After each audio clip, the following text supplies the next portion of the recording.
So you want to know what really happened? My name is Russ Kyle. I give tours, crime tours. Gianluigi Ferry, Jim Jones, Leonard Lake, O.J. Simpson, Dan White, Jim and Artie Mitchell, Patricia Campbell Hearst. Sure, I'm just a limo driver. Nothing more than a glorified hack. But I could take you places in San Francisco you wouldn't dare to go alone. I know where every chalk outline, blood spatter, and spent shell casing lies in every crime scene from Baker Beach to Butchertown. Slide into the limo and pour yourself a drink, but make sure it's a stiff one, because we're going straight to where the mayhem occurred. Scott Quackenbush's car broke down that Tuesday night at Candlestick Park. He had no idea that the phony tow truck driver would strand him here. Where are you? The sordid and bloody tale of serial killers Leonard Lake and Charles Ng has been told many times. The two bloody killers had their genesis here in quiet Coal Valley. This was their entrance, the door of death. It was on the docks in San Francisco.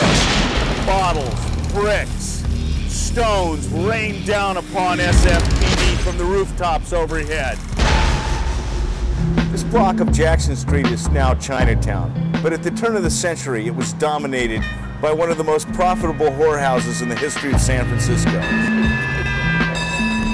Fisherman's Wharf. People come from all over the world to visit here, but it's funny how locals tend to stay away. Perhaps they're familiar with how La Cosa Nostra held the area in its death grip for 50 years.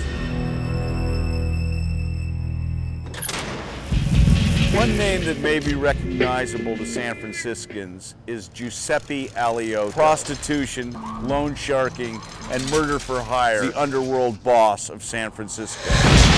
This was the first instance of the Zebra Killer's unbelievable luck. The two black men continued south via the convenient Embarcadero Freeway and exited at Potrero Hill. On the drive from North Beach to this point, one of the assailants took sexual liberties with Keita Haig. Richard tried to intercede on his wife's behalf. He was greeted with a crushing blow to the jaw from a lug wrench.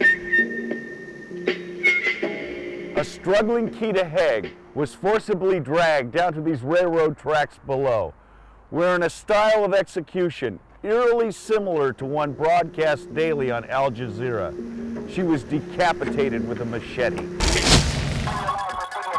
Next stop, Geary and Fillmore. Yeah, we're going by the People's Temple right up here. This is the most unhallowed ground in San Francisco. I know what I know. I know what I heard, and I know what I saw with my eyes. Jones was a real antichrist. He liked to serve up women and men for sexual pleasure to certain politicians in town. Jones could march around 1,000 voters into every district in San Francisco to vote. The legendary O'Farrell Theater, the mecca of porn. Allow me to name drop for a minute. Do the names Hallinan, Hongisto, Jordan ring a bell? Sounds like San Francisco's law enforcement elite. Well, it is. But it's also a list of guys that were caught coming out of the O'Farrell Theater on many occasions. It's here that Jim and Artie Mitchell staked their claim amongst the movers and shakers of San Francisco's elite. Across the Golden Gate Bridge and over those hills lies Corte Madera. For one cold February night, Jim Mitchell awoke sleeping Artie, and when Artie poked his head out of the door to see who it was, loving brother Jim shot him in the eye. Any crime tour will titillate people. Thrill them by giving them a glimpse at the places the mayhem occurred. But a good crime tour will educate people, get them to understand why these crimes occur. Maybe even get them off their asses to do something about it the next time. Doomed? I got no answers. Answers are like crimes.